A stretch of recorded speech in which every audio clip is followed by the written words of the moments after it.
అయోధ్యలో ఒక అపూర్వ ఘట్టం చోటు చేసుకుంది. శతాబ్దాలుగా ఎదురుచూస్తున్న ఒక చిన్న కార్యం ఈ రోజు నెరవేరింది. నిజానికి ఈ కార్యం చాలా చిన్నదే. దీనికి ఇన్ని శతాబ్దాలు పట్టాలా? ఇంత టెన్షన్ పెట్టాలా? దీనికి కారకులెవరు? ఆ విషయాల లోతుల్లోకి వెళ్లని ప్రధాని మోడీ తనలో ఉప్పొంగిన భావుకథకు శబ్దరూపం ఇచ్చి పంచుకున్నారు. అయోధ్యలో రాముడి విగ్రహానికి ప్రాణ ప్రతిష్ఠ జరిగిన తర్వాత సభలో ఎంతో భావోద్వేగానికి గురయ్యారు. రామాలయంతో దేశానికి జరిగేదేంటి? రాముడి ఆరాధనతో ప్రజలకు ఒరిగిందేంటి? అసలు ప్రపంచానికి మిగిలేదేంటి? ఇలాంటి అంశాలపై ఎంతో విస్తృతంగా మాట్లాడారు. అలాగే మోడీని గోవింద్ దేవ్ గిరిజీ మహారాజ్ ఆనాటి శివాజీతో పోల్చి ఆయన భావ ప్రపంచ వైశల్యాన్ని చాటుకున్నారు. ఒక స్వప్నం నెరవేరింది, ఒక నిరీక్షణ ఫలించింది, శతాబ్దాల ఆకాంక్ష ఈడేరింది. అయోధ్యలో ఒక అద్భుత ఘట్టం ఆవిష్కృతమైంది. 5 శతాబ్దాలుగా నిరీక్షిస్తున్న ఒక ప్రాచీన ఆలయం ఇకపై ప్రజలకు అందుబాటులోకి వస్తుంది. అందులో కొలువైన రాముడు ఇకపై నిత్య పూజలు అందుకుంటాడు. ఈ దేశంలో మెజారిటీ ప్రజలుగా ఉన్న హిందువుల సెంటిమెంట్లు జనవరి 22వ తేదీన సరయూ నది ఒడ్డున సఫలీకృతమయ్యాయి. భారత ప్రధాని నరేంద్ర మోడీ చేతుల మీదుగా రామ్లల్లా విగ్రహానికి ప్రాణప్రతిష్ఠాపన ఘట్టం ఎంతో ఉద్వేగభరిత వాతావరణంలో పవిత్రమైన ఘడియల్లో పూర్తయిపోయింది. శతాబ్దాలుగా ఎదురుచూస్తున్న ఈ పుణ్యకార్యం తన చేతుల మీదుగా జరగడంతో మోడీ ఎంతో ఉద్విగ్నతకు లోనయ్యారు. చాలా గంభీరంగా కనిపించారు. విగ్రహాలకు ప్రాణం పోయడమేంటి? వాటికి ప్రాణం పోస్తే లేచి నడుస్తాయా? భౌతిక ప్రపంచమే అసలైన ప్రపంచంగా భావించే కొందరు మేధావులు ఇలాంటి ప్రశ్నలు అక్కడక్కడా లేవనెత్తుతున్నా భారతీయ సనాతన ధర్మంలో విగ్రహ పూజకు పెద్దపీట వేసి ప్రజలకు ఒక సంస్కారాన్ని అందించారు. అలాంటి అద్భుతమైన సంస్కారమే ప్రాచీన శిల్పాచార్యులు రాళ్లల్లో పరమాత్మలను చూడాలనే తలంపుతో దేవీ దేవతల శిల్పాలు చెక్కుతూ ఈ ప్రపంచానికి అందిస్తున్నారంటారు పండితులు.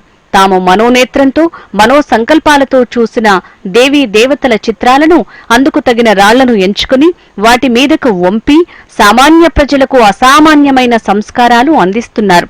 అందులో భాగంగానే అయోధ్యలో ఒక రాజుగా బాధ్యతలు చేపట్టిన రాముడు తన ప్రవర్తనతో, ఆదర్శాలతో, విలువలతో, త్యాగమయ జీవన విధానంతో దేవుడిగా పూజలందుకుంటున్నాడు. సామాన్య మానవుడిలో దైవీ గుణాలు, పౌరుష పరాక్రమాలు నిండుగా ఉండటంతో ఆయన్ని విష్ణుమూర్తి అవతారంగా భారతీయ ప్రజలు తమ గుండెల్లో గుడి కట్టుకున్నారు.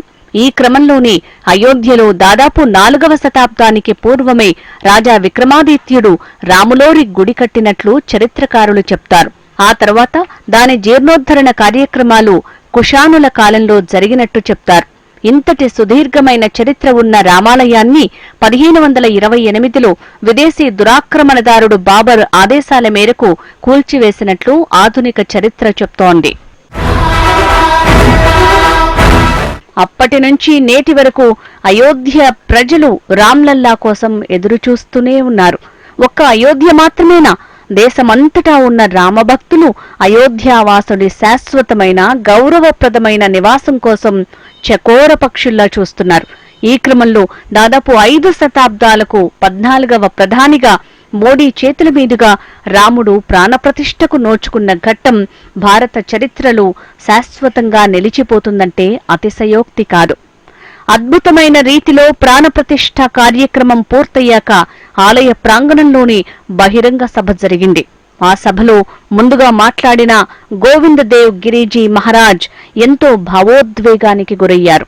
అద్భుత కార్యాలు అద్భుతమైన సంకల్పాలతోనే పూర్తవుతాయని, అలాంటి సంకల్పాన్ని ప్రధాని మోడీ నిష్ఠగా పూర్తి చేశారని గోవింద్ దేవ్జీ అన్నారు. ప్రాణప్రతిష్ఠకు ముందు తాను కేవలం 3 రోజులు మాత్రమే ఉపవాస దీక్షలో ఉండాలని మోడీకి సూచించానని, కాని ఆయన 11 రోజులు వ్రతదీక్షలో ఉండటం, ఆయన సంకల్ప శక్తి ఎలాంటిదో చూసి అబ్బురపడ్డానని అన్నారు.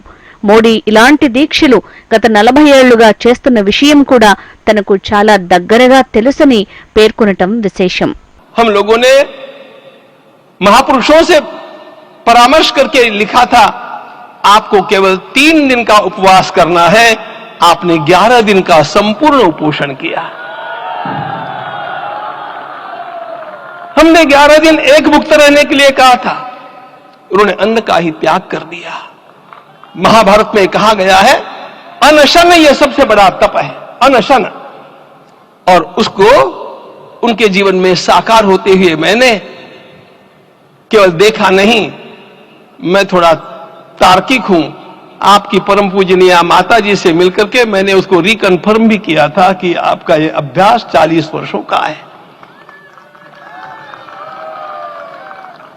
గోవింద్ దేవ్ మోడీలోని సంకల్ప శక్తితో పాటు ఆయనలోని వైరాగ్యాన్ని కూడా ప్రపంచానికి బహిర్గతం చేయటం విశేషం.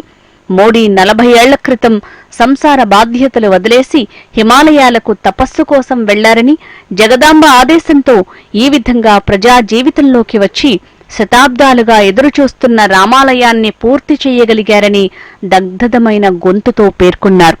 ఆనాడు శ్రీశైలానికి శివాజీ వచ్చినప్పుడు అక్కడే కొండమీద శివుడి చెంతనే గడిపేందుకు సంకల్పించుకున్నాడని, తనకిక రాజ్య బాధ్యతల అవసరం లేదని కిరీటం తీసి పక్కన పెట్టాడని, కాని ఆనాడు ఉన్న పరిస్థితుల్లో శివాజీ లాంటి పరాక్రమశీలి రాజుగా ఉండకపోతే సమాజానికి తీరని నష్టం జరుగుతుందని మంత్రులు, పండితులు చెప్పిన మీదట మళ్లీ రాజ్యభారం వహించాడని గుర్తు చేశారు. ప్రధాని మోడీలో కూడా అలాంటి పట్టుదల, అలాంటి సంకల్ప శక్తే తనకు కనిపిస్తున్నాయని చెప్పటం సభికులను ఎంతగానో ఆకట్టుకుంది. मल्लिकार्जुन के दर्शन के लिए श्रीशैलम के ऊपर गए, 3 दिन का उपवास किया, 3 दिन शिव मंदिर में रहे और महाराज ने कहा कि मुझे राज्य नहीं करना है, मुझे संन्यास लेना है, मैं शिव जी की आराधना के लिए जन्मा हूं, मुझे संन्यास लेना है, मुझे वापस मत ले जाइए। इतिहास का वो बड़ा विलक्षण प्रसंग है। उस प्रसंग में उनके सारे ज्येष्ठ मंत्रियों ने उनको समझाया और लौटा करके लाया कि यह भी आपका कार्य भगवत सेवा ही है। आज हम लोगों को उसी प्रकार के एक महापुरुष ऐसे प्राप्त हुए हैं जिसको भगवती जगदम्बा ने स्वयं हिमालय से लौटा करके भेज दिया कि जाओ भारत माता की सेवा करो। అయితే మోడీ తన ప్రసంగంలో ఇదంతా ఏ ఒక్కరి సంకల్పమో కాదని, సమస్త దేవతల ఆశీర్వాదం, యావద్దేశ ప్రజల ఆకాంక్షలతో పాటు ఈ 11 రోజులు అనేక దేవాలయాలు తిరుగుతూ ఆయా దేవీ దేవతలను తనలో ఆవాహనం చేసుకున్నానని, ఆ అనుభూతే తనను విగ్రహ ఆవిష్కరణ సమయంలో విచలితం చేసిందని చెప్పుకున్నారు.